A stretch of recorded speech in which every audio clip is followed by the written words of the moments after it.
நண்பர்களே, உலகில் உள்ள எத்தனை நாடுகள் பற்றி, அவற்றின் எத்தனை நகரங்கள் பற்றி, அங்குள்ள அற்புதமான சுற்றுலா இடங்கள் பற்றி நாம் இதுவரை பலமுறை பேசியிருக்கிறோம். ஆனால் இன்று நாம் பேசப்போகும் நாடு மட்டும் முற்றிலும் வேறுபட்டது.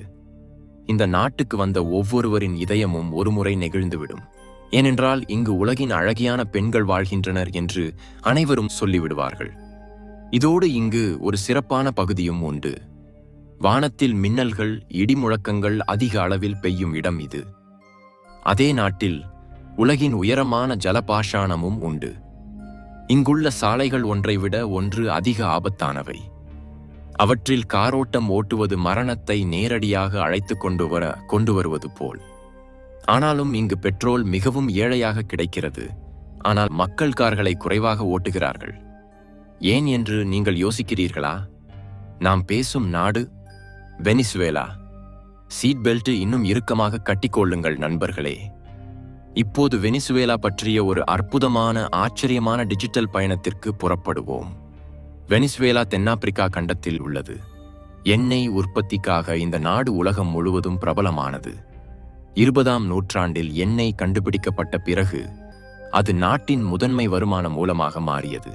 இங்குள்ள இயற்கை அழகை பார்த்தால் யாரும் மயங்கி விடுவார்கள். அமேசான் காடுகளிலிருந்து ஆந்தீஸ் மலைகள் வரை, அற்புதமான தேசிய பூங்காக்கள் முதல் அழகிய தோட்டங்கள் வரை எல்லாம் இங்கேயே உண்டு. இந்த நாடு அதிகாரப்பூர்வமாக போலிவேரியன் ரிபப்ளிக் ஆஃப் வெனிசுவேலா என்று அழைக்கப்படுகிறது. கிழக்கு பக்கம் கயானா நாடு, தெற்கு பக்கம் பிரேசில், மேற்கு பக்கம் கொலம்பியா நாடுகளுடன் எல்லையை பகிர்ந்து கொள்கிறது. வடக்கு பக்கம் கரீபியன் கடல் உண்டு. மேலும் அட்லாண்டிக் மகாசமுத்திரமும் அருகில் உண்டு. நாட்டின் தலைநகரும் மிகப்பெரிய நகரமும் கராகாஸ். இங்கு வரும் சுற்றுலா பயணிகள் எப்போதும் அதிகமாக தெரிவார்கள். தற்போது வெனிசுவேலாவில் சுமார் 2,80,00,000 மக்கள் வாழ்கின்றனர். ஒரு சதுர கிலோமீட்டருக்கு சுமார் 32 பேர் இருக்கிறார்கள். இங்கு அதிகம் பேர் கிறிஸ்தவ மதத்தை பின்பற்றுகிறார்கள். அவர்களில் கத்தோலிக்க மதத்தை பின்பற்றுவோர் அதிக எண்ணிக்கையில் உள்ளனர். அதிகாரப்பூர்வ மொழி ஸ்பானிஷ். அனைவரும் அதை பேசுகிறார்கள். ஆனால் உள்ளூர் மட்டும் 30க்கும் மேற்பட்ட உள்ளூர் மொழிகளும் பயன்படுத்துகிறார்கள். வெனிசுவேலா மற்றும் ஸ்பெயின் இடையிலான உறவு மிகவும் பழமையானது. 19ஆம் நூற்றாண்டில் இந்த பகுதி ஸ்பெயின் கட்டுப்பாட்டில் இருந்தது. 1811 ஜூலை 5 அன்று சுதந்திரத்திற்காக போராடி சுதந்திர நாடாக அறிவிக்கப்பட்டது. 1830 கொலம்பியா, வெனிசுவேலா போன்ற நாடுகள் பிரிந்து சுதந்திரமானவை. இந்த நாட்டின் கடற்கரை பகுதியை முதலில் கண்டுபிடித்தவர் கிறிஸ்டோபர் கொலம்பஸ். அது 1498 நடந்தது. அப்போது இது வெறும் பாலைவனம் போன்ற பகுதியாக இருந்தது.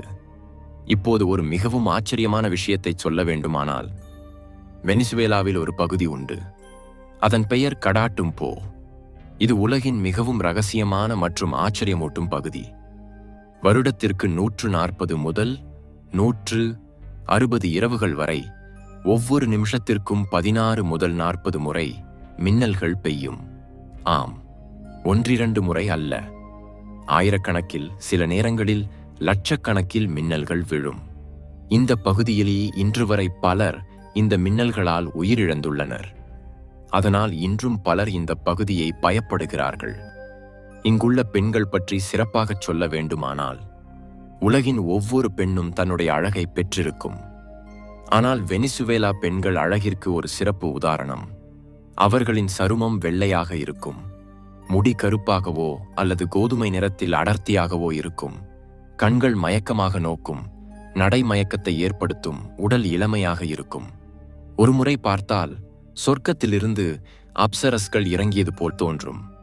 அழகு மட்டுமல்ல, அவர்கள் இதுவரை 7 மிஸ் யூனிவர்ஸ் தனிப்பட்டங்கள், 6 மிஸ் வேர்ல்ட் தனிப்பட்டங்கள், 9 மிஸ் இன்டர்நேஷனல் தனிப்பட்டங்கள், 2 மிஸ் எர்த் தனிப்பட்டங்கள், மொத்தம் 24 சர்வதேச அழகு விருதுகளை வென்றுள்ளனர். அழகோடு அவர்கள் மிகவும் நட்பானவர்கள். திறந்த மனதுடன், ஈர்க்கும் வகையில் இருப்பார்கள். தங்களை தாங்களே எப்போதும் நன்றாக பார்க்கிறார்கள். 40 வயது உள்ளவர்களை பார்த்தால் 25 வயது உள்ளவர்கள் போல் தோன்றும். அவர்களின் ஸ்லிம் உருவம், பேசும் முறை, கண்களால் கொடுக்கும் சமிக்ஞைகள், சிறிய சிரிப்பு, இவை அனைத்தும் யாருடையும் வாழ்நாள் முழுவதும் மறக்க முடியாது. இவ்வளவு அழகாக உடல் எடையில் இருக்க இவர்கள் மிகவும் உழைக்கிறார்கள். அதிகாலை எழுந்து ஓடுவது, ஆரோக்கியமான உணவு உட்கொள்வது, இப்படி செய்வதால் மட்டுமே இவர்கள் இவ்வளவு அழகாக ஈர்க்கும் வகையில் இருக்கிறார்கள். அதனால் நீங்கள் வெனிசுவேலாவுக்கு போனால் இதயத்தை இன்னும் இறுக்கமாக பிடித்துக் கொள்ளுங்கள். இந்த அழகிய பெண்களை பார்த்து உங்கள் மனம் சிதறிவிடாமல் இருங்கள். பெண்கள் மட்டுமல்ல, இங்குள்ள உண்மையான பூக்கள் பற்றியும் அறிந்து கொள்ளுங்கள். ஒரு பூவில் சிறிய குழந்தைகள் தெரிகிறார்கள் என்று கேள்விப்பட்டிருக்கிறீர்களா? அந்த பூவின் பெயர் எல் யூனிஃப்ளோரா. இது அதிகமாக வெனிசுவேலா மற்றும் கொலம்பியாவில் தெரியும். உண்மையான குழந்தைகள் அல்ல, ஆனால் அந்த பூவின் உள்ளே உள்ள வடிவத்தை பார்த்தால் ஒரு சிறிய அப்பாவி குழந்தையின் முகம் போல் தெரியும். இப்படி இயற்கை அற்புதங்கள் இன்னும் எத்தனை உண்டு! உலகின் உயரமான ஜலபாஷாணம் ஏஞ்சல் ஃபால்ஸ் இங்கேயே உண்டு. அதன் உயரம் 979 மீட்டர், அதாவது சுமார் 3212 அடி. சுற்றும் பசுமை காடுகள், நடுவில் வேகமாக விழும் நீரின் சத்தம், இது உலகின் அழகிய ஜலபாஷாணங்களில் ஒன்று. இந்த நாட்டை விலங்குகளுக்கு சொர்க்கம் என்றும் சொல்லுவார்கள். ஏனென்றால் சுற்றும் பெரிய பெரிய காடுகள் உண்டு. இங்கு 3 யுனெஸ்கோ உலக பாரம்பரிய தளங்கள் உண்டு. அவை கோரோ போர்ட், கராகாஸ் யூனிவர்சிட்டி சிட்டி, கனைமா தேசிய பூங்கா. கனைமா தேசிய பூங்கா சுமார் 74 லட்சம் ஏக்கர் பரப்பளவில் உள்ளது. இது நாட்டின் தேசிய பாரம்பரிய இடம். இங்குள்ள அழகை வார்த்தைகளால் முழுமையாக விவரிக்க முடியாது. உலக குழப்பத்திலிருந்து தூரமாக, முழு அமைதியில் சில தருணங்களை செலவழிக்க இது மிகவும் ஏற்ற இடம். ஆனால் இந்த அழகிய இடங்களை பார்க்க போனால் ஒரு விஷயம் எச்சரிக்கையுடன் இருக்க வேண்டும். இங்குள்ள சாலைகள் உலகின் மிகவும் ஆபத்தான சாலைகள். வருடத்திற்கு ஆயிரக்கணக்கானோர் இந்த சாலைகளால் உயிரிழக்கின்றனர். இங்குள்ள ஓட்டவர்களின் காரோட்டும் முறையை பார்த்தால் சமூக ஊடகங்களில் உள்ள ஹெவி டிரைவர்கள் மீம்ஸ் நினைவுக்கு வரும். பலர் டாக்ஸிகளிலும் ஏறுவதை பயப்படுகிறார்கள். ஆனாலும் வெனிசுவேலா மக்கள் மிகவும் நல்ல இயல்புடையவர்கள். அவர்கள் எப்போதும் உதவுவார்கள், மேலும் தேவைப்படும்போது அருகில் நிற்பார்கள். இங்குள்ள பள்ளிகளும் மிகவும் சிறப்பானவை. குழந்தைகள் காலையில் பள்ளிக்கு போகலாமா, மதியத்தில் போகலாமா என்பதை குழந்தைகளே தீர்மானிக்கலாம். 3 ஷிஃப்ட்டுகள் நடக்கும். அரசின் கருத்து என்னவென்றால் குழந்தைகள் படிப்பது முக்கியம், நேரம் அல்ல. இங்கு வானிலை 2 வகைகள் மட்டுமே. ஒன்று மிகவும் வெதுவெதுப்பாக இருத்தல், இரண்டாவது மிகவும் ஈரமாக இருத்தல். பல நேரங்களில் ஒரு வருடம் முழுவதும் ஒரே வகை வானிலை. சராசரி வெப்பநிலை 28 முதல் 30 டிகிரி செல்சியஸ் நடுவில் இருக்கும். சவுதி அரேபியா, துபாய், கத்தார் போன்ற நாடுகளில் அதிக கச்சா எண்ணெய் உண்டு என்று நினைக்கிறார்கள். ஆனால் உண்மை சொல்ல வேண்டுமானால் உலகின் மிகப்பெரிய கச்சா எண்ணெய் சேமிப்புகள் வெனிசுவேலாவிலேயே உண்டு. இது உலகின் மிகப்பெரிய எண்ணெய் ஏற்றுமதி செய்யும் நாடும். ஆனால் கடந்த சில ஆண்டுகளாக இந்த நாடு பொருளாதார ரீதியாக மிகவும் கஷ்டங்களில் உள்ளது. நாட்டின் பொருளாதார அமைப்பு பெரிய அளவில் சரிந்தது.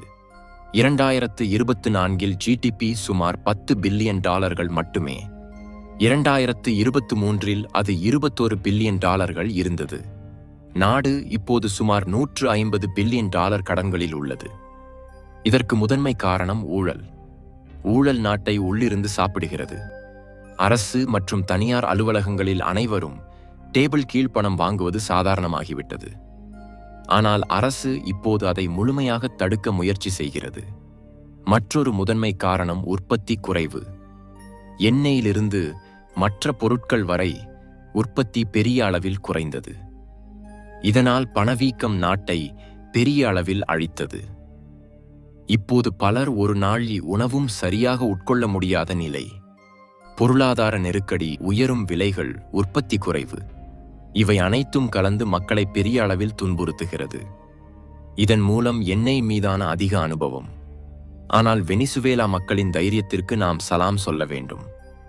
இவ்வளவு பெரிய கஷ்டங்களுக்கு நடுவிலும் அவர்கள் தோல்வியடையாமல் போராடுகிறார்கள். நிபுணர்களின் கணிப்பின்படி இந்த ஆண்டு நாட்டின் பொருளாதாரம் 8% வளர வாய்ப்பு உண்டு. பெட்ரோல் அதிகம் இருப்பதால் ஒரு நல்ல விஷயம் என்னவென்றால், இங்கு ஒரு லிட்டர் பெட்ரோல் சுமார் 9 முதல் 10 ரூபாய்களில் கிடைக்கும். அரசு பெட்ரோல் மீது வரி வசூலிக்காது, அதற்கு பதிலாக சப்சிடி கொடுக்கிறது. பெட்ரோல் சாக்லேட்டை விட சஸ்தமாக இருந்தாலும் மற்ற பொருட்களின் விலைகள் பெரிய அளவில் உயர்ந்துள்ளன. பாதிக்கும் மேற்பட்ட மக்கள் வறுமை வரம்புக்கு கீழே வாழ்கின்றனர். கார்கள் மிகவும் குறைந்தோர் பயன்படுத்துகிறார்கள். உள்ளவர்களும் சாலைகள் ஆபத்தானதால் காரோட்டத்தை விரும்பவில்லை. வெனிசுவேலாவில் பார்க்க வேண்டிய அழகிய இடங்கள் பல உண்டு. ஆறுகள், மலைகள், பனி, உயர்ந்த நிலங்கள், புல்வெளிகள், காடுகள், பாலைவனங்களும் உண்டு. ஆனால் தற்போது சுற்றுலாவிற்காக வெனிசுவேலாவுக்கு போக சலசை செய்ய முடியாது.